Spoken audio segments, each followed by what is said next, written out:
All right, everyone, we're going to go ahead and get started here. Good evening, everyone, and thank you for joining us here in the Pew Hall Okora, and welcome to those joining on YouTube Live as well. My name is Becca Burton, and I lead the University of Florida Gulf Scholars Program, housed here in the Bob Graham Center for Public Service. This year marks the 20th anniversary of the Bob Graham Center, and throughout the year, we're celebrating Senator Graham's legacy of public service and civic engagement, and continuing that legacy by bringing people together to better understand the issues shaping Florida and its communities. Tonight's program is very much part of that work. I want to begin this evening's event with a quick story about why this particular program feels very personal to me. I grew up in Pensacola, and in September 2004, I was a freshman in high school when Hurricane Ivan began making its way toward the Florida Panhandle. Like a lot of teenagers who grew up along the Gulf, I didn't think much of hurricanes at the time. Hurricane season was just a part of life, and my friends and I were mostly excited about getting a few days off from school. My family had been through storms before. We lived inland outside of the mandatory evacuation zones, and my dad was convinced that the forecasts were mostly hype. We filled a bathtub with water, bought a few canned goods, and hunkered down. That night, as my dad was on the phone reassuring my aunt in New Orleans that it was just going to be Tropical Storm Ivan, our ceiling fan crashed to the floor. The power went out. Over the course of the night, rain began pouring through the ceiling. First, the living room gave way, then the kitchen. Eventually, all 5 of us were huddled together on my little brother's futon, with my dad holding a mattress over us to protect us from falling debris. By morning, there was about a foot of water throughout our house. That experience changed the way that I understood hurricanes. The storm itself only lasts a couple of hours, but recovery can take months, years, and even decades. And a community's ability to recover depends on our sense of community and connections to the places that we call home. Understanding what makes Gulf communities resilient and what helps them recover and adapt in the face of change is central to the work of UF Gulf Scholars. Our program brings together students, faculty, and staff, and community partners to better understand and develop solutions for the many different complex challenges facing our Gulf communities. Tonight's film brings those ideas to life through the story of Cedar Key, a community that has experienced several major hurricanes in recent years. Tonight we'll hear directly from people who live and work there about what it means to prepare, recover, adapt, and ultimately what community resilience looks like in practice. We're grateful to our partners at the Southeastern Coastal Center for Agricultural Health and Safety and the Center for Public Issues Education, or the PI Center, for helping make tonight's program possible. I also want to thank our Bob Graham Center team. We're very much an all hands on deck kind of organization, and events like these take a lot of people working behind the scenes. Big thanks to our director, Marianne Vernetson, our administrative specialist, Sarah Williams, our Gulf Scholars student assistant, Maddie Prumer, and many other student assistants and our Bob Graham Center fellows who helped with everything from setup and logistics to making sure tonight runs smoothly. So we're really grateful for all of you. Before we begin, just 2 quick housekeeping notes. Restrooms are located behind the stage. And following the film and panel, we hope you'll stay for a reception right upstairs with our panelists. And then during the Q&A, if you're joining on YouTube Live, you can submit your question in the comments and we'll try to get it asked. And then if you're here in person, we'll be passing around mics, so just raise your hand. And now it's my pleasure to introduce Dr. Ricky Telg, a professor in UF's Department of Agricultural Education and Communication and director of the PI Center. So turn it over to you.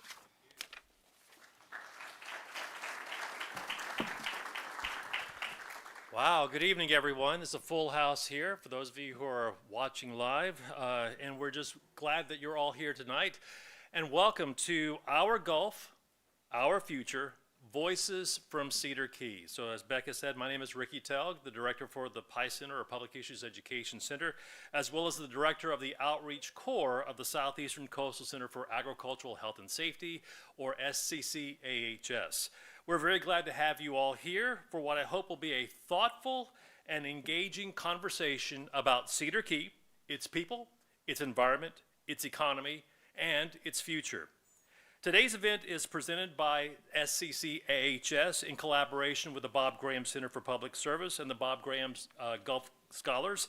We're grateful to our partners for helping bring together community voices, researchers, and students around this important question. What does the future of Gulf Coast communities look like, and what can we learn from the people who live and work there? Our focus today is Cedar Key, a community with deep connections to the Gulf and to the natural resources that sustain it. Cedar Key is also a community that has experienced firsthand the challenges of living and working in a changing coastal environment. Hurricanes and other disasters can have immediate and lasting effects on homes, businesses, livelihoods, ecosystems, and the overall health and well-being of a community. But recovery is more than just rebuilding what was there before. It's also about adaptation, resilience, and asking what comes next. That's the focus of our conversation tonight. Before we begin, I'd like to briefly introduce the organization coordinating today's event. Again, the Southeastern Coastal Center for Agricultural Health and Safety. SCCAHS is a University of Florida-based center funded by the National Institute for Occupational Safety and Health. We're joined today by the center's director, Dr. Glenn Morris. If you can wave over there, Glenn, thank you. We'd like to thank you for your support of events like this. The center brings together researchers, extension professionals, community partners, and others to address health and safety challenges across agricultural, fishing, and rural and coastal communities across the Southeast. A major part of our work is understanding for how the health and safety of people who are connected to the environment and communities in which they live and work. That includes preparing for and responding to disasters, supporting resilient communities, and working with people whose livelihoods depend on natural resources. Importantly, this work is not just about research. It's about listening to communities, building partnerships, sharing information, and making sure that the experiences and expertise of people who live and work in these communities help shape the solutions. Cedar Key provides a particularly meaningful example of that kind of community resilience. And with that in mind, we're going to begin today by hearing directly from the people who have experienced that resilience firsthand. To help set the stage for our conversation, we're going to start with a short documentary focused on hurricane recovery efforts in Cedar Key. The film gives us an opportunity to hear some of the stories and see some of the challenges that the community has faced in the aftermath of these major storms. And as you watch, I encourage you to think about not only the physical recovery that takes place after a hurricane, but also the people, businesses, industries, ecosystems, and relationships that make recovery possible. The film also helps frame a larger question that we'll return to during our discussion, which is, what does resilience look like for a community like Cedar Key, and what does it take to build a future that is both healthy and sustainable? Before we get into the video, though, we have a brief message or comment from Ashley McLeod-Morin, who is the Associate Director of Communications for the Agricultural Health and Safety Center. Ashley. Thank you, Dr. Telg. Thanks, Ricky. I first want to recognize Bree Lehan. She's our videos producer. She's not sticking out to me right now. There she is. And I just want to share a few comments from her as we give her our thanks on this project. So storytelling is very important. How we tell stories, what narratives we choose to share, even the words we choose to use. Everything we say and everything we create can shift people's perceptions of a subject. Storytellers must know when a story is theirs to tell and when it isn't. Bree was able to join the Gulf Scholars Conference over the summer, where there was quite a bit of discussion about who tells stories and the power in the storyteller. They're the ones driving the narrative. As media consumers, it's always important for us to look at who is telling the story and what their motives behind it may be. In approaching this video project, our videographer, Bree, wanted to ensure we put empathy at the forefront. Bree isn't from Cedar Key, but she has a connection to the struggle with hurricanes and understands it is a difficult topic for those who have lived through these type of disasters. Bree grew up on the border of Ormond and Flagler Beach on the east coast of Florida, maybe 10 minutes inland at most. Some of her early memories are going through hurricanes with her family, including evacuating to Georgia, staying in hotels, going to her inland grandparents' house if the power came back on first, her mom holding her baby sister and watching as tall pines fell around their childhood home. So though Bree isn't from Cedar Key, she has an understanding, as many Floridians do, and many who have faced other forms of natural disasters. With each visit, Bree listened to folks who lived there and got their perspective on how stories have been told about their region. Positive stories of innovation and change are what come up most often. And so this video focuses primarily on the positives: innovation, community, and how we can create a more resilient future. And I wanted to share this quote specifically that Bree shared with me. Cedar Key may be seen as a town with an old way of life, but they are not stuck in the past. Rural doesn't mean closed to change. This community understands more than most others the importance of it. So please join me in thanking Bree's hard work on this video, and I hope you all enjoy soon.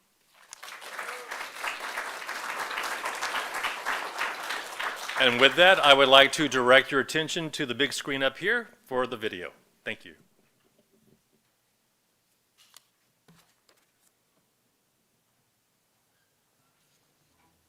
I describe the Gulf being the great provider and the angry God. It gives and it gives and it gives, and then sometimes it comes to exact a toll.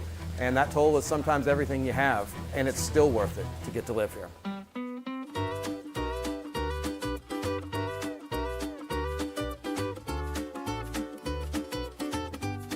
I had a reporter ask me once, how can you keep living here knowing that you may have another hurricane? What will you do if you have another major hurricane? And I said, I'll live under the number 4 bridge in a tent if I have to get to live here. You know, we're right at sea level, and we see the Gulf right at the edge of our street. It doesn't take very much sea level rise or coastal change to really ruin a place like this. And if we don't make some changes, I think it's incredibly unlikely that Cedar Key as we know it will still be here. If you don't learn from your mistakes, you're doomed to repeat them. So we've made a lot of changes that, individuals have made a lot of changes in how they rebuilt, what they rebuilt, where they rebuilt. I'm Hannah Hoffman, the female owner of the Prickly Palm coffee truck here in Cedar Key, Florida. I always think back to that quote, I'm gonna butcher it, but it's if you do the same thing over and over again and expect a different result. I think about that quote often. We had started out at a brick and mortar location, and we suffered through 3 pretty crazy hurricanes, which has led us to our new adventure here on wheels, still in Cedar Key for the last 2 years.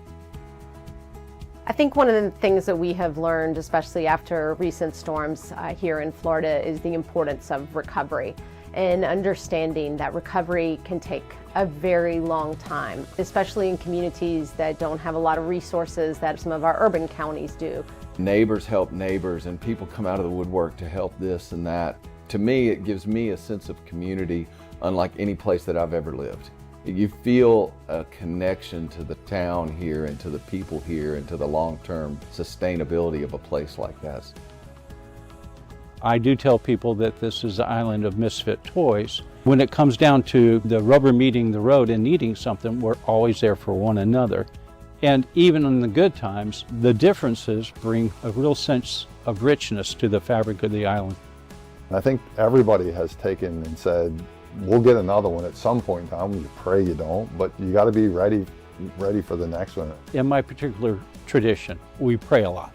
And I think that's more important to prepare our hearts and our minds than it is to prevent a storm. Just the mention of storm season, a number of people start getting nervous, upset. If anyone has lived through a natural disaster, it's very disheartening. I think PTSD is probably a strong word, but I would say it moves in that direction. And the ability to kind of sit there, see the devastation.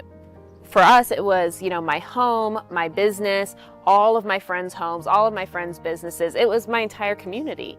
To look at that and say, no, we can come back, and to then put that into action. And for us, that meant going into a truck.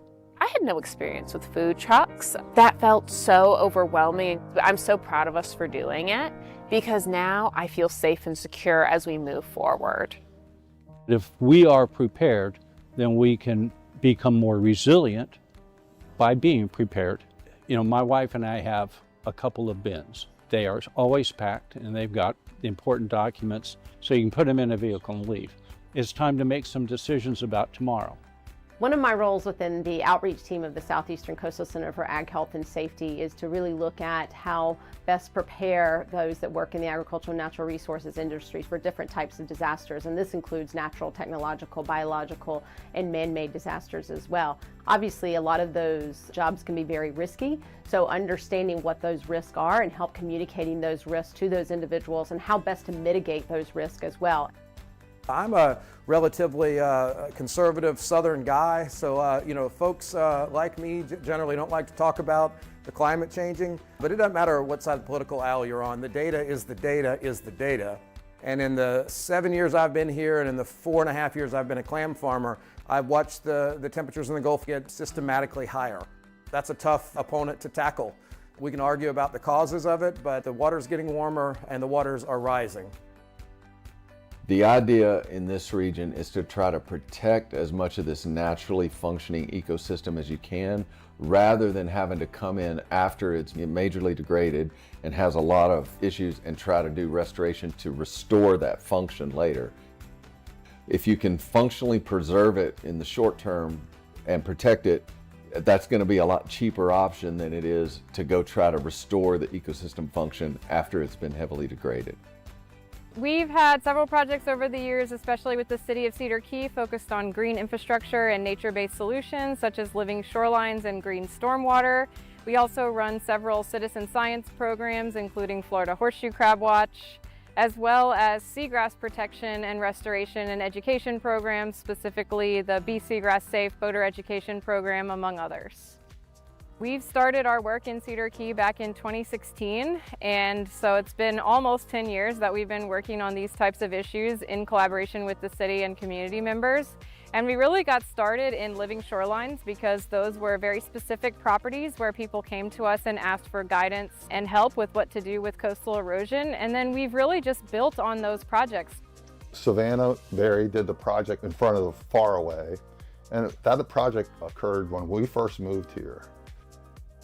I was fascinated by it because it really didn't, it seems like such a fragile piece of property and so open to wave action and storms and things like that. And in every storm and every high water, it's survived. When I was presented with the situation in my property after Helene, where it was just stripped bare, there had to be a better way. So that was really my impetus for investigating it and kind of asking the question of Savannah, hey, is there something we could do here? Cedar Key is surrounded by nature. The economy of Cedar Key relies on nature, and so bringing nature into the city and the urban context to help it adapt to what's facing it is a really good concept all around.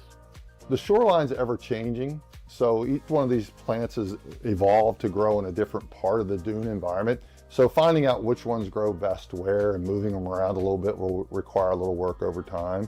But then it's just a matter of just letting it mature and getting it as mature as possible so that when the next storm does come, that they're deeply rooted, that they're established.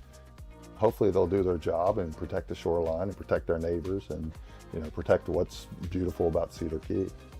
So all of our living shoreline projects in Cedar Key are hybrid designs, so they include the natural elements like our plants and our oysters, but also hard infrastructure or gray infrastructure like the road that runs along this site. These projects, what they're really in place to do is protect that hard infrastructure, particularly our roadways, where it's really important for the city to maintain the transportation connectivity. We're not really designing this to try to protect for an extreme event like a hurricane. We're really trying to think about all those frequent but smaller scale storms that kind of eat away at that shoreline, which then increases the vulnerability when that bigger event comes. So a lot of times when we go and protect that infrastructure, we harden it. And one of the challenges with hardening is when a wave comes in and hits a hardened shoreline, it just deflects the energy right back out again. What we want to have is a shoreline when the wave comes in, it gets absorbed. It either runs up a beach, loses its energy that way, or more importantly, we run it into oyster reefs. We run it into vegetated shorelines so that by the time it actually gets to that infrastructure, there's no real energy left. One of the things that we were able to do before Hurricane Idalia was deploy an array of wave gauge sensors out around Cedar Key, and many of them we were able to place sort of outside of and inside of living shoreline areas and actually measure how much difference the living shorelines made in terms of wave power and wave energy coming ashore during that storm event. And we were also able to do that at hardened shorelines that didn't have a nature-based feature in place, and we were able to show that living shorelines outperformed those armored shorelines in every case in terms of wave energy dissipation. And so while that doesn't reduce the water level of flooding coming ashore, it does reduce the power of the water coming ashore, which can reduce damage. Since we have a lot of coastal communities within our state of Florida, obviously there's a lot of folks that make their living off of our coast and off of our beautiful oceans and a coastline as well. Therefore, protecting and understanding not only some of the things that these folks are going through individually, but also understanding their impacts and what those impacts may be. Looking at those in the fishing industry, in the hospitality industry, and the different types of industry that rely very heavily on our seas and on our coast as well, to understanding how best to prepare them, how best to help them mitigate, and how best to help them recover and bounce back. If anything is a benefit of these storms, I hope it can be lessons learned on how to rebuild, strategies to elevate structures, navigating things like FEMA and insurance crises that are ongoing. You know, those are lessons that are going on here every day. In thinking about working with different individuals, working with the agricultural and natural resources industries, particularly those working along our coastlines, we work really hard to work with community partners and work with local and state county officials to make sure we get that information out to folks, especially to the folks that need it the most, basically. It really can't be overstated how important aquaculture is to this part of the state. And not only that, not just from an economic standpoint, but it keeps the working waterfront alive. Florida, for most of its history, has been a place where on the coast you have blue-collar working families earning a living in and with the Gulf. And over time, that's been slowly drowned out by development and by tourism concerns. And we certainly understand that Florida's a great place to come and visit. So from just a cultural standpoint and from a legacy standpoint, it feels good to be a part of something that's helping to protect a vital part, I think, of the history of Florida. What better thing to care about and to advocate for than a place as special and a place that's as environmentally sensitive as the estuary, as Cedar Key?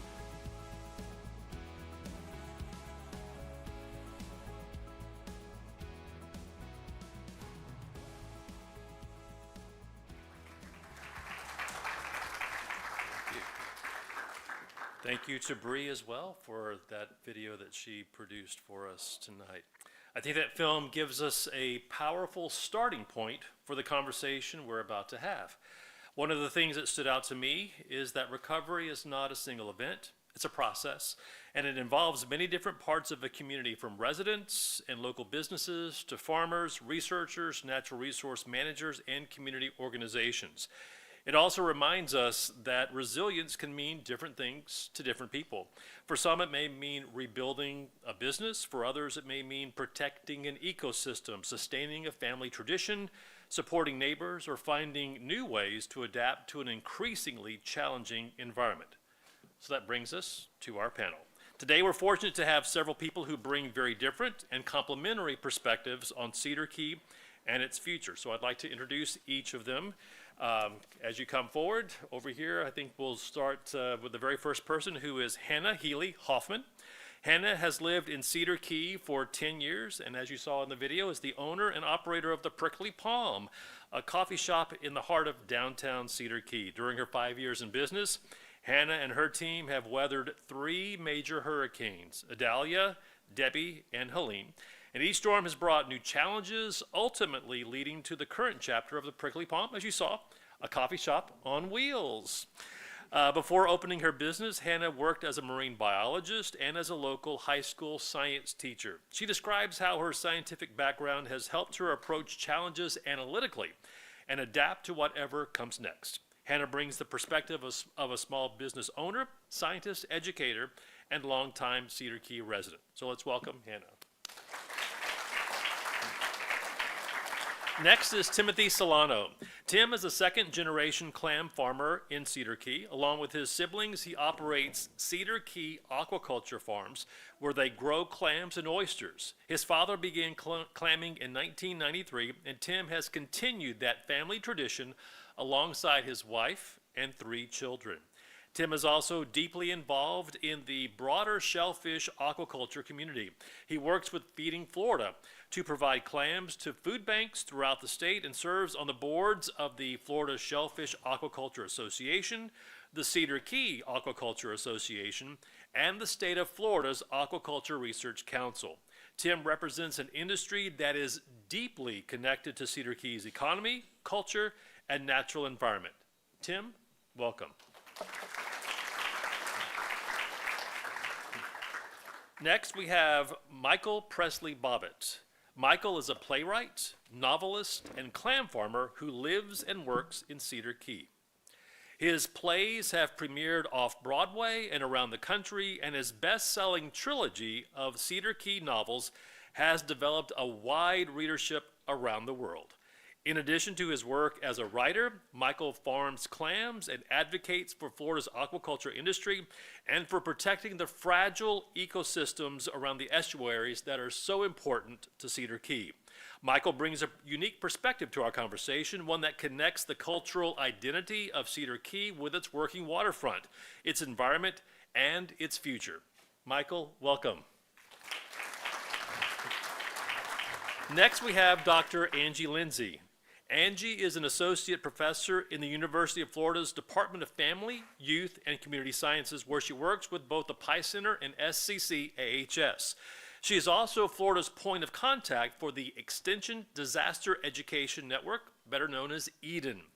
Her research and outreach focus on building community resilience to disasters, particularly in Gulf Coast communities.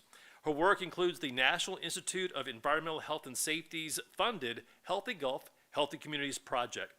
Through her research and extension work, Angie focuses on disaster preparedness, community engagement, and helping communities build the capacity to respond and recover from disasters. Angie, welcome. And our last panelist is Dr. Mike Allen. Mike is a professor of fisheries and aquatic sciences at the University of Florida and serves as the director of the UF Institute of Food and Agricultural Sciences, or IFAS, Nature Coast Biological Station in Cedar Key. Mike's research has focused on the population dynamics and ecology of fishes, using field studies and computer models to better understand fish populations and the habitats they depend on. His work has also examined fisheries management strategies in lakes, reservoirs, and marine environments. Mike brings an important scientific and ecological perspective to our conversation about the future of Cedar Key and the Gulf Coast. Mike, welcome. So thank you all panelists for being here tonight. We have people at this table who bring perspectives from aquaculture, fisheries science, disaster resilience, small business, education research, and lived experiences of being part of the Cedar Key community. That diversity of perspectives is exactly what makes this conversation valuable. So I'm going to begin with a few questions for the panel, and I'll invite different panelists to respond based on their experiences and expertise. So the first question really is going to be focused on those of you who are residents of, working, and residing in Cedar Key. So what keeps you residing and working in Cedar Key in light of the reality that another major storm is likely to come? I'll start with that one. It's the greatest place on earth. It's just fantastic. I think people are meant to live close to the water. All of humanity crawled out of the estuaries back in our earliest times as a species. There's just something really exhilarating living that close to the awesome power of the Gulf of Mexico. And it's, I can't imagine a set of challenges that would keep us away. It's just a really, truly unique place to be. Good. Tim, Hannah? Yes, no, that's very true. It is the greatest place on earth. You know, when I was a kid, I grew up actually down in Tampa, so we used to come up to Cedar Key on our 3-day weekends during the summertime to work at my dad's farm. And the one great thing I could remember was being able to walk from the park to the Jiffy store to get a slushie and walk back to the park when my mom was cool with that. And it's still that same kind of community now that, you know, I feel comfortable with my kids walking from the park to the gas station to get something to drink and back. And raising a family in a community where if somebody sees them on the side of the road, they're probably going to call you real quick and say, hey, what's your kid doing walking down the road? But just having that kind of family, no matter where you are on the island, is one reason why once I moved there in 2018 permanently, I don't see myself going anywhere else. Hannah, what about you? Well, I moved here 10 years ago, and what they say is 100% true. I actually had the experience of moving here about 2 months after Hurricane Hermine had hit, and when I moved here, 70% of the homes were for sale, and I was looking around thinking, oh my gosh, I'm 21, what am I doing here? The age demographic was 70 plus, and I was really questioning myself, but I stayed and I fell in love with the island. But you know, the question is, why do you see yourself staying with a potential future storm? And my answer to that is, after this hurricane, I questioned that. Actually, Michael sent me a video of my home the night the storm was hitting. I saw 4+ feet of water in my house, and I thought, oh my gosh, we're not going back. I told my husband, I said, we're moving to the mountains. I'm done. Get me as high as I can go. About 45 minutes later, I said, never mind, we're going to go home. But I choose to stay because I choose to modify my life to fit the challenges we're facing. So I choose to stay because I'm not rebuilding my business in the same weak structure. I'm putting myself in a place, I'm constantly trying to put myself in a place where if a storm comes, I'm better protected. So that's why I stay. Thank you very much. I'm going to ask the next question first to Mike and then to Angie. But Mike, in the video that we saw about you, used the term lessons learned. So what experiences from these recent storms have highlighted gaps or challenges that a preparedness plan alone couldn't have predicted from your standpoint there in Cedar Key? Oh, there we go. You know, we've learned a lot of lessons with storms, starting for me with Hurricane Hermine in 2016. We were building the biological station at the time, and it seemed like every storm we would adapt what we did and think we were in a better place, and then we'd get a storm that was a bigger storm and cause more damage. So, but it is lessons learned, and I agree with what Hannah said. You know, one of the ways of coping with those challenges is that when you do build back, you do build it back in a way that you really believe is going to be a better strategy. And I've definitely seen that in the town of all the individuals, and me with my home and our workplace, that kind of thing as well. One of the challenges for a town like Cedar Key that I don't think we've fully, and it's a tough challenge that everyone is going to deal with, is that the video mentioned a lot of work that Savannah Berry's done, and Savannah's here with the living shorelines and shoreline protection. And some of that takes real long-term planning. You have to go get grants. You have to, it's a commitment to make those kind of projects happen. And what's difficult for Cedar Key, and I think any other town, is when you've got these long-term resiliency plans in order, then a major storm hits, now you're dealing with short-term emergencies. And keeping that momentum to look down the road at what we need to do resilience-wise while there's an emergency going on is difficult, because if you lose momentum on those long-term projects, there's a high cost of, you know, getting that energy back to start it again. So that's a challenge that I don't think we've met yet, but we're pushing.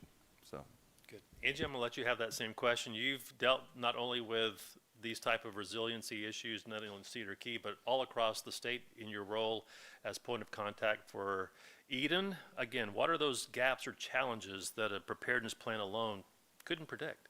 Yeah, I mean, I say all the time that experience can be the greatest teacher, and having 7 major hurricanes since since Hermine in 2016 has definitely been an education for folks around the state and our neighbors in other areas as well. So, and I think, Mike, you've stepped on an interesting topic that I think is something that you can't really prepare for, is those cascading events and those cascading disasters and those compound disasters that I am literally recovering from one, and 2 weeks later we have another one. Mm-hmm. So it's hard to really get into that recovery of how are we recovering, and oh no, wait a minute, let me put my preparedness hat back on. And that's really tough, not only for your infrastructure and for your home, but mentally as well. It's tough on folks that live there that are constantly feeling like we're having to redo what we just got back to where we thought it was going to be. And that's another thing about when you think about recovery. A lot of times people think we're just going to bounce back to the way we were, but like everyone has kind of talked about here, you adapt. So maybe you're not going to be back to where you were, but you are going to get back to the values of that particular community and that particular culture and to what the community values. And so it's bouncing back to that togetherness and to what they care about. So I think that's something to keep in mind, and that you have these compound disasters. And you know, in the very definition of disasters, we love to be as proactive as possible, but there's an element of reactivity that we have to have. And so being able to adapt to that reactivity is especially important as well. Okay. Well, I see a lot of heads nodding over here, Michael, Tim, and Hannah. I don't know if you would like to share some thoughts here about that particular question about gaps and challenges related to preparedness too. Tim? So with clam farming, you know, with the storm coming, there's not a whole lot you can do to be prepared. Our crop is out there in the water. They're in bags planted in the clam beds. And unfortunately, those clams, you have to kind of let the storm do its nature and have to be there on the reactive side to start cleaning up, to start fixing the mess, getting the crop replanted so that you can continue back farming. That also gets hard for farmers. They're footing a labor bill that they just paid farmers to plant that crop, let's say 3 weeks ago, and now they're repaying that crew to have to go back out there and clean up. And so there becomes an issue with you know, the labor side and actually paying the people to be able to work. And one thing that was great is some of these, we now got a derelict bag program in Cedar Key where the farmers are actually getting paid to go out there and clean up this mess still from the storm, as we're still seeing debris out there. Actually today, we just pulled a massive 2x4 off of our clam lease that was buried about 8 inches under the mud. And so there's still debris that we're dealing with to this day, and working with our state legislators to continue to try to clean up that mess, even though, you know, we're a year past a hurricane, 2 years past a hurricane, let's give up and move on to the next one. We still need to make sure that mess is gone and done so we can move on to the next one and be prepared. Great. Michael? Yeah, I mean, months after Hurricane Helene came through, I was still finding parts of the old steamers building on Dock Street out on my clam leases. And I know in the 2 weeks leading up to Helene, I was so proud of myself. My crew and I had really just worked our tails off, and we had planted 1,100 bags of clams in the 2 weeks leading up to Helene. And the day after Helene, we found almost all of them in the trees on a nearby barrier island. So to see just the physical, the tangible results of all that labor and all the dead clam bags hanging in the trees, it's, you know, it's tough. And then we have to stay at it. We got to keep planting while still trying to clean up the estuary so that, you know, we're not messing it up for the next group. So there are definitely gaps when we have 3 major hurricanes in a 13-month period. Just a totally unprecedented span for us. So your question was, what are the gaps in our preparedness? Right. So I think a big gap in this, just as my personal experience, is the human element of this. You know, we can put out literature, we can put out videos describing what people need to do, how they should handle it, what's the appropriate precautions to take. We all know the true Florida man that's not leaving the island. And so I think that I don't know who I'm talking about. But no, I mean, there is the Florida man everywhere. In every community, there's one. And so how do you handle the unpredictability of humans and the different choices we're all going to make as we handle these different storms? So I just think there's a real human element, even in the study of psychology, that could be looked at, whether it's pre-storm preparedness or post-storm mental health management. Great, thank you. So you mentioned, Hannah, about the people component there too. So how much of Cedar Key's resilience comes from neighbors helping neighbors, and can that kind of resilience be maintained overall, in your opinions? Mike? So I happen to live at the corner of E and 3rd in the historic district there in town, and I have the Church of Christ on one side of me and the Baptist Church on the other side. And quick story, when I first moved to town, the Church of Christ pastor came over and said, "Hey, we'd like to invite you over to the service." And I said, "I'm sorry, Pastor, I'm not sure I'm Church of Christ material, but I'll be doing some Pentecostal sinning over here, so come on over." And despite all of that, Every time there's been a storm, they've welcomed me, my family, everyone else in town. Tim is a member of that church. Semi-truckload after semi-truckload, the whole town comes out and unloads the trucks. So we say all the time, in the month or so after a big storm, we never eat so good ever as we do from the two churches around us. But it really is, if it's really easy out in the world today in the brutality of modern life to get down on what it all means and how isolated we all are. But when there's a big storm kicking up in the Gulf, in Cedar Key, you get to see really the beauty and power of humanity on full display. The neighbors helping neighbors, and leading up to the storm, who needs sandbags, who's going to need a high place to go, who needs help loading a truck. It really is the silver lining in all of this destruction.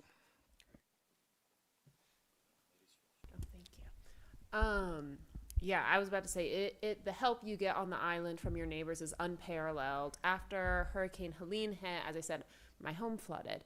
And instantly, without a question, I had multiple offers of, please come stay in our home. I actually lived with Tim's sister for a few months while I rebuilt the house with my husband. But without the support of the island and the neighbor-to-neighbor help, like, it would not have been possible. I've spoken with people who live in other rural coastal communities such as Steenhatchee, and they had a very different hurricane experience. For us, I don't know, maybe within 48 hours, the churches are organized with meals. There's restrooms you can use, food you can eat, safe water you can drink, and it makes the recovery effort possible. Otherwise, you're in an inhabitable island.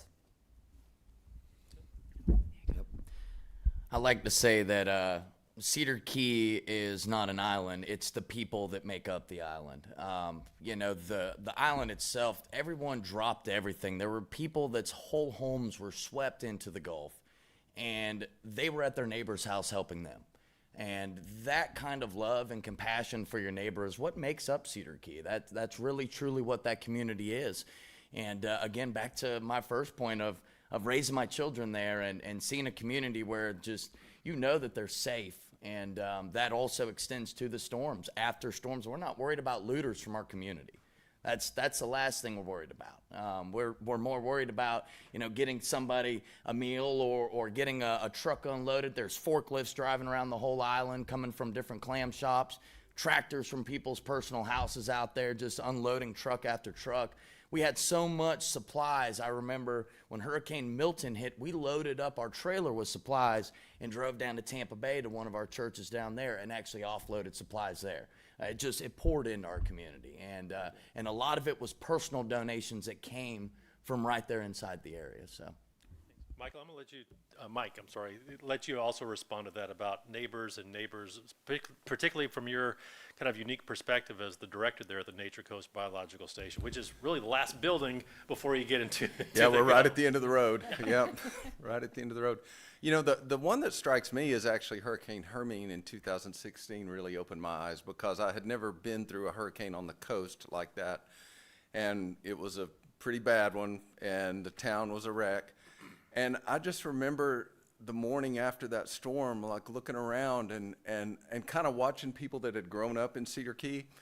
And there wasn't like crying, devastation, you didn't see like emotional response. I just saw people just picking it up, just like they just start doing it, and it's just like, this is what you do. And I remember thinking, I was actually hauling wood out of the mangroves behind 83 West off Dock Street. And it was just like, there were some people doing it, and you look up a minute later and there's 20 people doing it, and it's just, this is what you do. And it's like, okay, we just start cleaning it up. And it is amazing that within, a few weeks of that storm, the town looks so much better. I mean, it's amazing what that community engagement, with lots of support and volunteers from outside, undoubtedly. But it's amazing to see what can happen. And so it opened my eyes. And then, we've been through worse ones with the same kind of attitude. I think it's the neighbors helping neighbors is a huge part of it. I think we all kind of lift ourselves up to some degree. Great. I'm going to jump off of that just a second, Mike. To Angie, a question for you as the Eden Extension Disaster Education Network point of contact here for Florida. So what can our Extension Service learn from the people who live and work through these disasters that can't be learned from data and models and preparedness research that a lot of us live and breathe every day of our lives. So, Sure. I mean, that's the beauty of Extension. They're living there with them, and so they're part of that community. They're part of the neighbors helping neighbors. They're with them, and they're looking out for them. And even in the video, when Dwayne was talking about what Savannah has done and we're working with Savannah, like, these are folks that are ingrained within the communities, and folks know who they are in the communities. And I think, you know, when you're thinking about recovery or right after a disaster, most communities go through 4 different stages, and that's heroic, which we see that people come helping the people, chainsaws come out, everything, and then you have the honeymoon period because everyone's like, oh my gosh, I love my neighbors. This is fantastic. You know, this is great. And then you do have a bit of disillusionment where, okay, I've been waiting for the insurance company to call me back, and they haven't called me back. So you've got a little bit of that, and then obviously you hit recovery, and folks get they get tired, and you get tired. And I think one thing that's unique about Cedar Key, and I think something that our extension folks have really learned from different communities that they're working in after disasters, is they know just to get through that, to get past that, and being able to know that I can still rely on those folks, even though recovery's 3 weeks from when it happened, basically. So there's that element of, there's that culture of helping. And I think, especially with Extension being within those communities, that they are a part of that culture of helping. And Extension folks want to help. And so I think it's something that is very much so they get involved very quickly and very early into it, and understanding the communities and how best to help as well.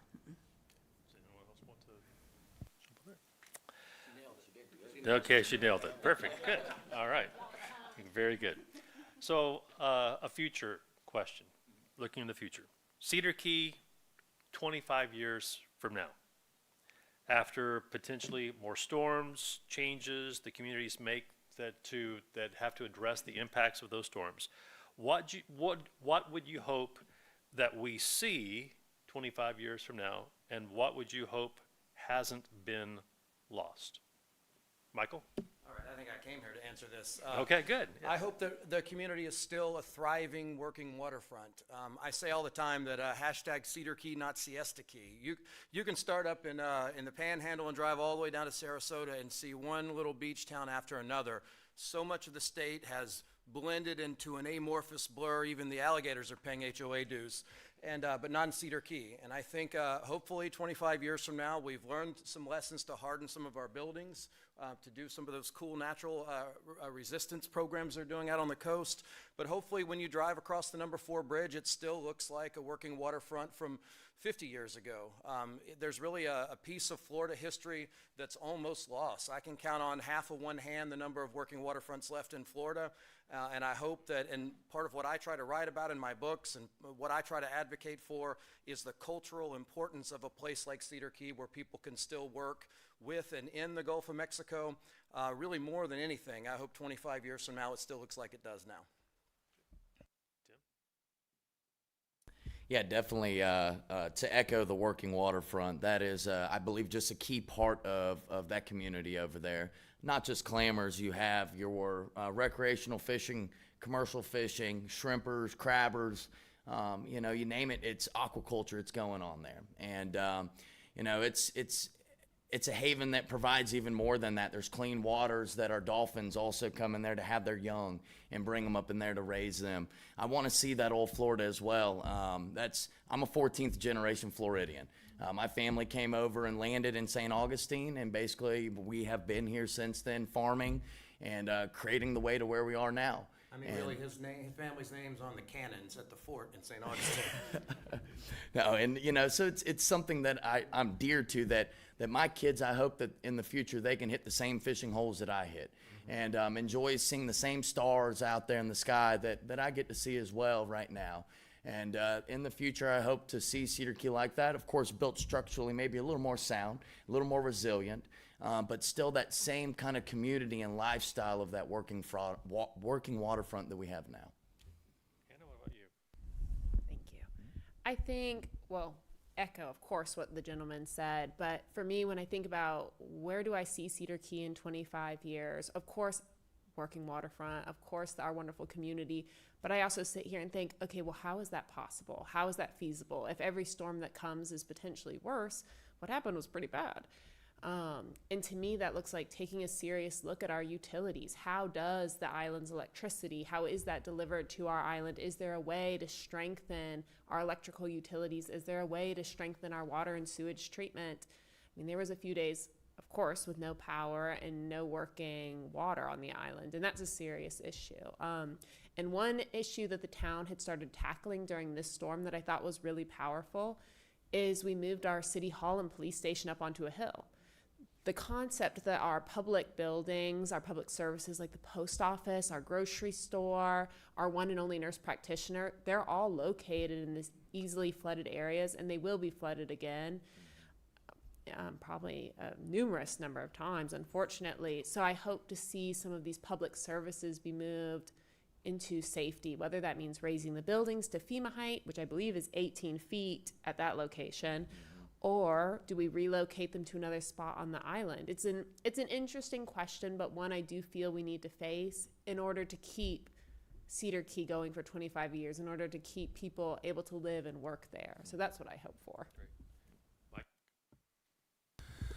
Yeah, you know, I think in 25 years, Cedar Key's going to look different than it does now. I mean, just based on the sea level rise that we're seeing in the data over the last 50 years and the projections, there won't be as many structures in the low-lying areas of the town as there is now. One thing that strikes me is that I think Cedar Key's going to need to embrace change. It's going to change. But I think the adaptations that Hannah just mentioned with moving the city hall, getting the wastewater treatment off the island, Sue Colson, our former mayor, is impassioned about that right now. You know, there's some major infrastructure things that if we can accomplish those things over the next 25 years, Cedar Key can still have a working waterfront, can still be, I believe, a vibrant community, but it's going to look different. And I think we have to address, you know, to embrace that change. So. Well, thank you all very much for your comments and your perspectives. We've heard about recovery, resilience, livelihoods, the environment, and the ways in which Cedar Key is adapting to change. So right now, we would like to hear from all of you. We're going to open it up for microphones in just a second for those of you who are in person here. But if you have a question, please raise your hand and a microphone will be brought to you so that we can be recording this as well. If you're on the live stream, simply type in your question and we will hopefully be able to get someone here to read it aloud in a timely fashion here. So again, our panelists may have different perspectives based on the questions that you provide. So please feel free to open it up and be the first one to raise your hand if you'd have a question for any or all of our panelists here. Okay, we have,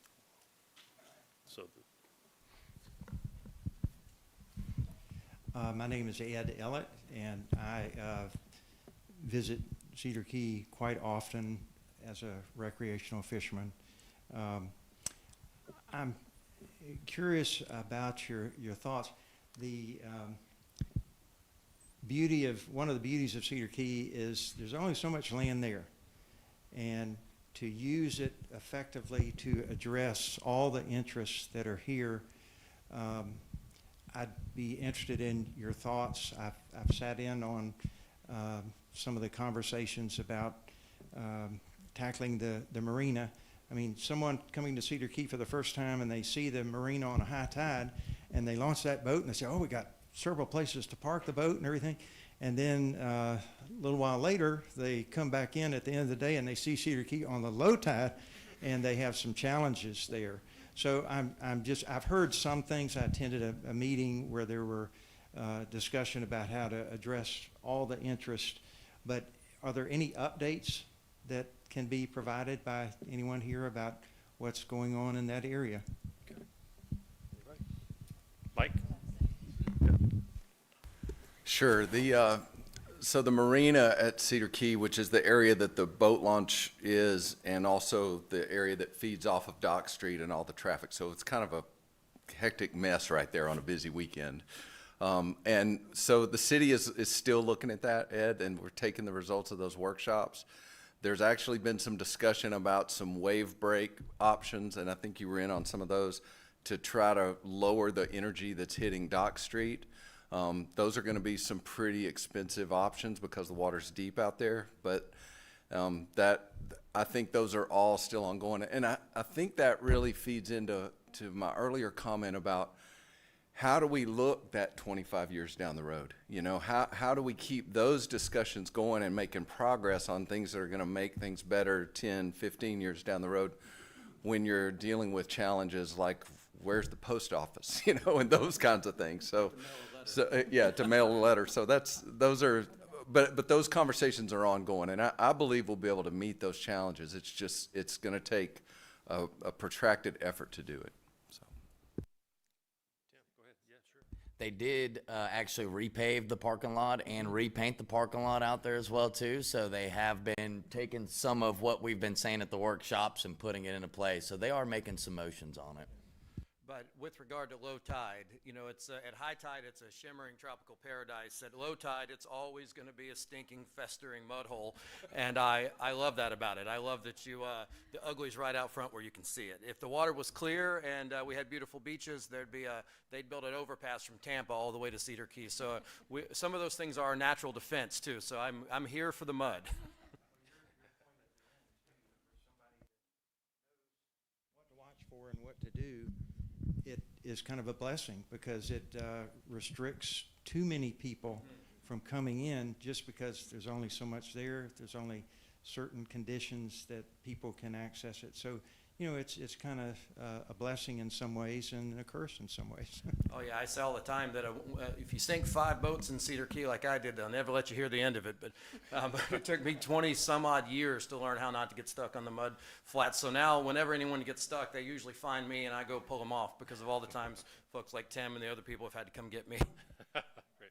Question up here in front.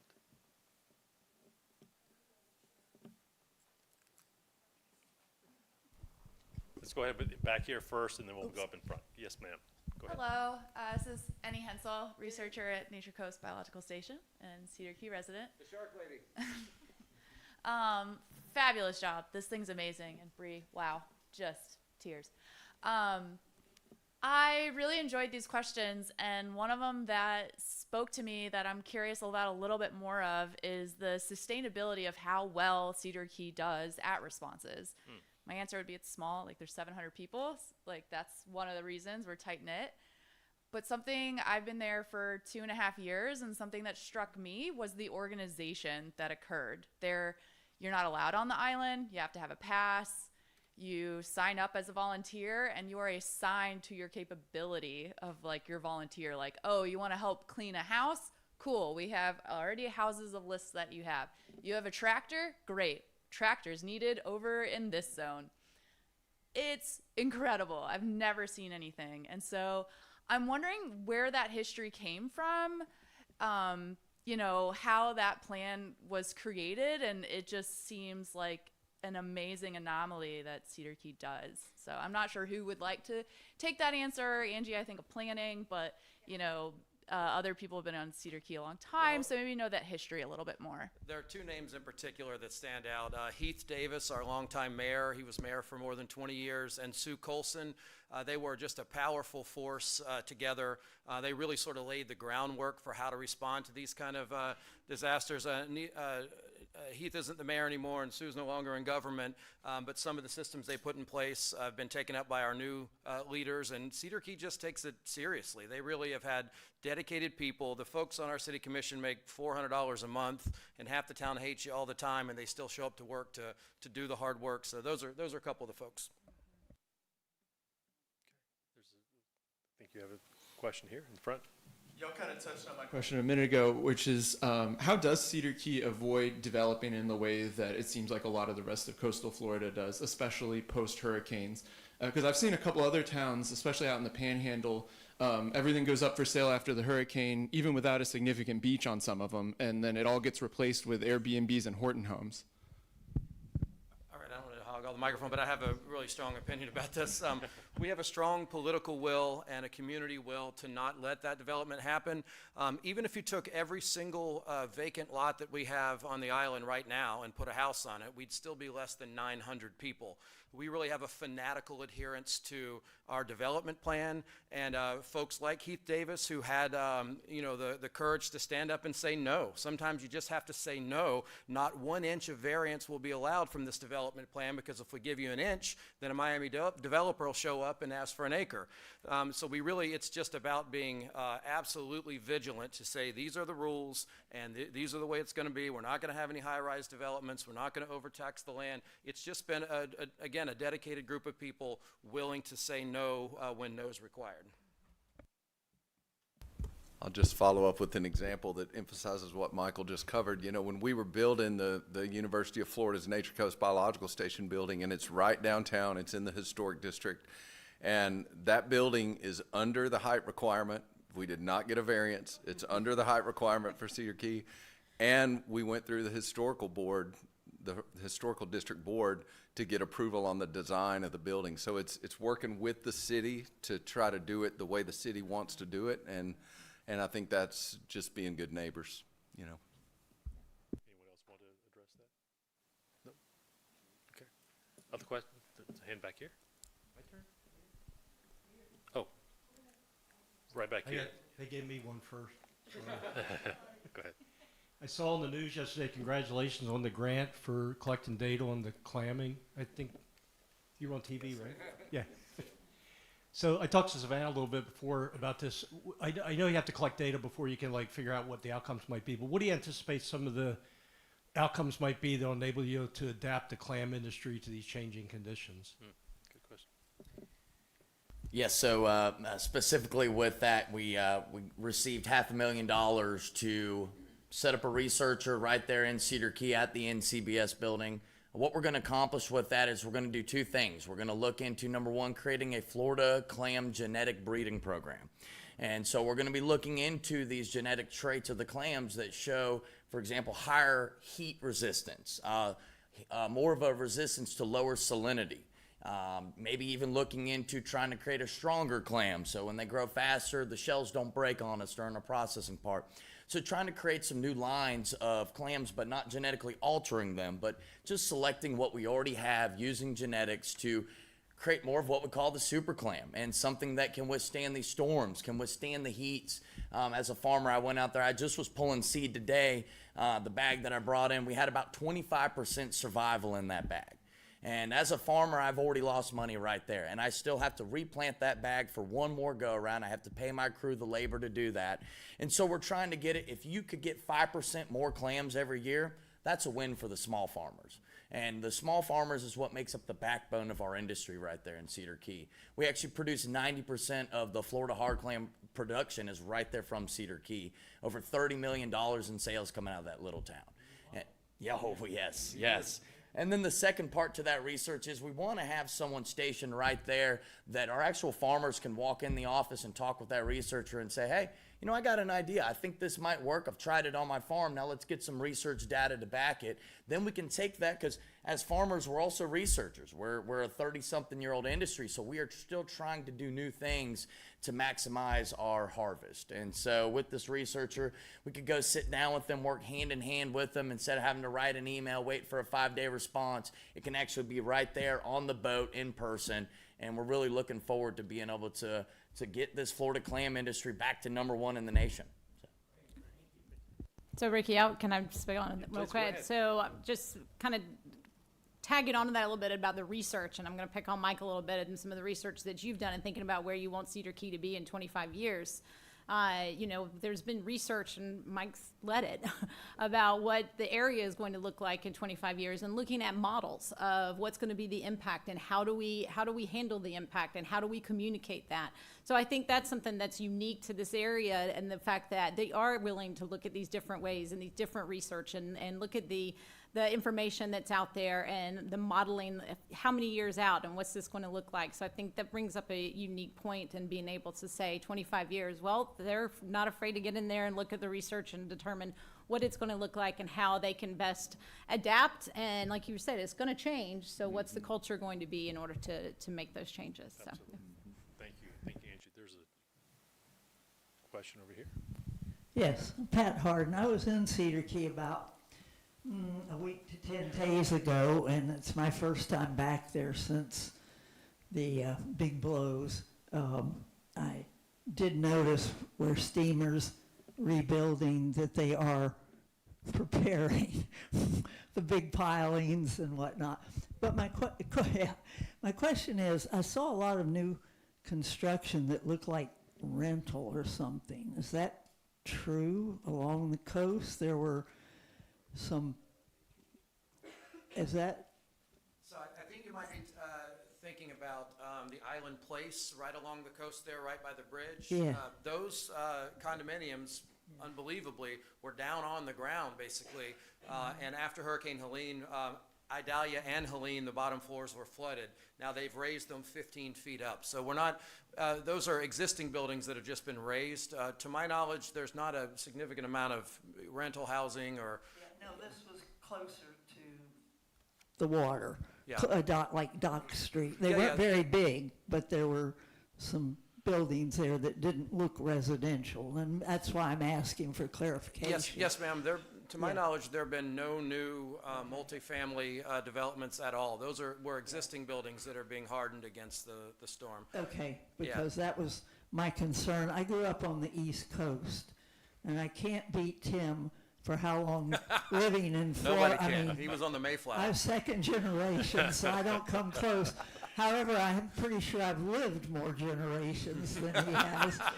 But I grew up on the East Coast, and small town, Juneau Beach, some of you may be familiar. I can remember there was a set of cottages and one motel, and you could walk the beach for miles and never see another person. So I love my state, and I would hate to see anything. I was glad to hear what you said in response to this gentleman, that you're very protective of that because we have lost just about everything on the East Coast. Yes, ma'am, and I think there's actually good news on that front. I can't think of any stretch of land or any parcels of land that could even be assembled to accommodate a new large-scale, high-intensity residential development, and that's just notwithstanding the political will against it. There's just not really room for it. Like every community in Florida, we're facing a little bit of a demographic issue where we're starting to see a few more Airbnbs and less properties where people live there all the time. That's a battle for every community in Florida. I think we're doing better than most because we still have a core group of folks that live there. And I tell my son all the time that if you sell this house after I die, I'll haunt you from the grave. This house is meant to be in our family forever. And there are folks in town that feel that way. So I think, at least from what you're talking about, I think we're in a good spot right now. Great. We're getting close to on time. We actually have I was going to ask from our online audience. So the first one is Cedar Key is surrounded by wetlands. How important is this to Cedar Key's future? And then the second one is, what are other examples of disasters has Extension responded to across Florida or the nation? Okay, let's take the first one, I think. Okay. Yeah. Can you repeat the first question? Yeah, it's Cedar Key is surrounded by wetlands. How important is this to Cedar Key's future? Okay, let's take that question, Mike. Yeah, so I'm glad that question got asked. You know, really, from an ecological standpoint, I think the biggest threat to Cedar Key are changes in the Swanee River Basin. You know, ultimately, Cedar Key is part of the Swanee River estuary, and the Swanee River is one of the largest undammed rivers left in the United States. No water control structures, no major altered hydrology. But there's big pressures in the basin with development, more intensive agriculture. Those kind of stressors are coming. And so I think how to deal with water quantity and water quality coming out of the Swanee, that's what feeds those marshes that the question pertains to. And I think how we manage the basin as a whole, it's the ecological quality of Cedar Key is not just based on what happens locally, it's based on what happens far upstream. So that's going to be a challenge. Second question? It is, what other examples of disasters has Extension responded to across Florida or the nation? I did not plan somebody to ask that question. Promise. No, thank you. So Ricky mentioned that I'm part of a network called Extension Disaster Education Network, and so this is a network, a nationwide network of extension professionals around the country that work in the area of disaster management. So, on what disasters are folks working on around the country, you name it, they're working on it. In fact, a lot of my day today was talking about the screwworm and the mealybug. So there's different types of disasters that Extension is involved in. Here in Florida, obviously, we're coastal communities. A lot of our Extension folks are involved in a lot of the tropical cyclones and hurricanes and tropical storms that we have. A lot of our Extension folks are involved in that at their local county level, but also at the state level as well. So Extension can be involved in all the different types of disasters, whether it be technological, biological. A lot of folks were involved in the COVIDs as well. And so they've been involved in numerous things, not only around the country, but within the state as well. So again, being ingrained in the community, they were able to see the needs and what the gaps are, and having that connection to our universities and being able to bring that research-based education and information to the folks is just a key point in helping folks not only respond, but also recover as well from different types of disasters. Great, thank you. We're getting close to time. I'm going to give our panelists, if they'd like to share maybe something that has come up that they haven't had a chance to talk about tonight, just briefly. If there's a last comment that you, especially under the big umbrella of our topic tonight, our Gulf, our future, voices from Cedar Key, anything that you'd like to share with the group before we move to our reception upstairs. Mike, go ahead. Yeah, I'll share one. It's that I'm optimistic about what I think that we can address a lot of these challenges on the island. I think it's going to change. It's going to be different. I think that there's an opportunity with living shorelines, elevating structures, dealing with wastewater issues, those kind of major infrastructure issues. If we can address those challenges, we can prolong Cedar Key as a town and a culture like it is for a fairly long time. I don't think forever, but for a fairly long time, and I think that's the goal. So.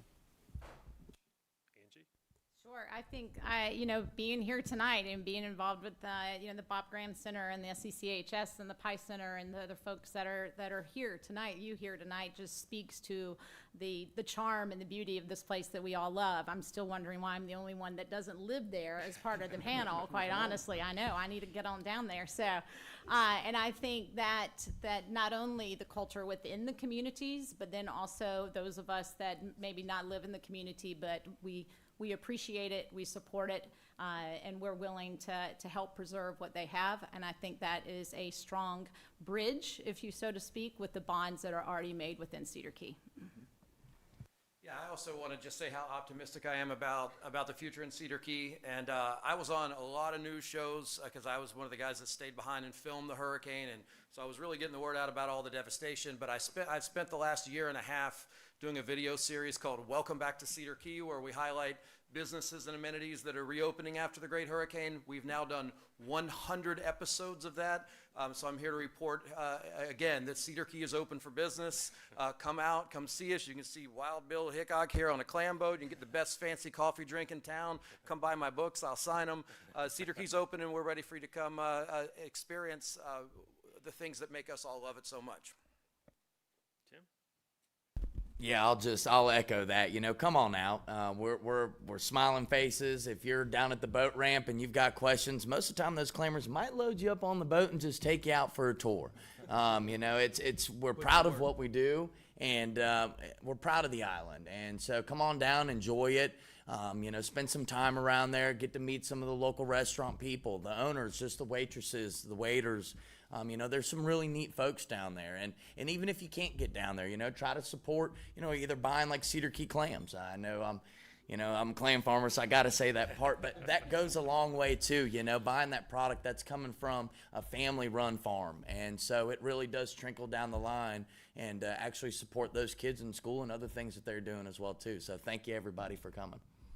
Hannah, you have the last word. I echo what everyone says, of course. But I also wanted to say, when it comes to the hurricanes and the 3 hurricanes that I've had to rebuild from while living on the island, I truly could not have done it without the help of my neighbors and those outside of the island that chose to donate funds or time, whatever it was.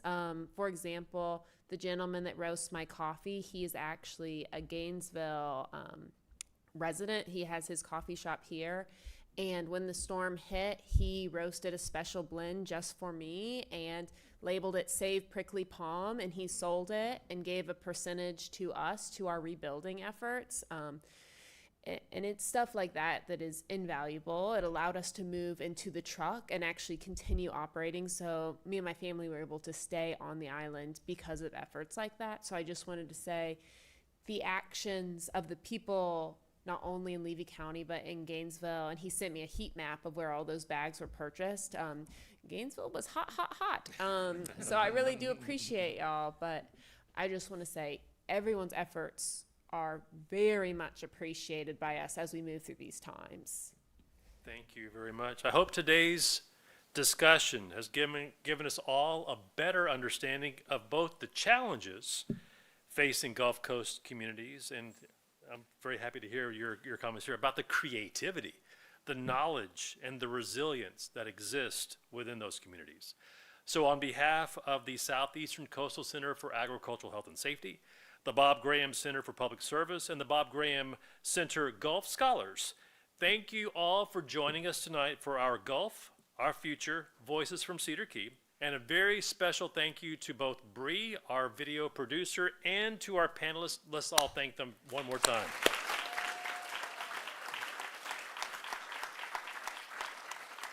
Thank you all for sharing your experiences and expertise with us tonight, and we all hope that you will stay for our reception. I'm going to turn it over to Becca to see if you have any directions for that. Again, thank you all for coming tonight. Becca? Yeah, echoing the thanks. I just wanted to also really point out for, I know we have a lot of students in the room too, that September 19th, Gulf Scholars is taking a bus of students over to Cedar Key for the International Coastal Cleanup on September 19th. So if you haven't got a chance to go to Cedar Key, we get you out there. There's lunch, there's t-shirts, it's really fun. So we'll be sending out information about that soon. And I don't want to keep everyone from the charcuterie, so it's just go up the stairs, it's right up there, and excited to continue this discussion. Thanks.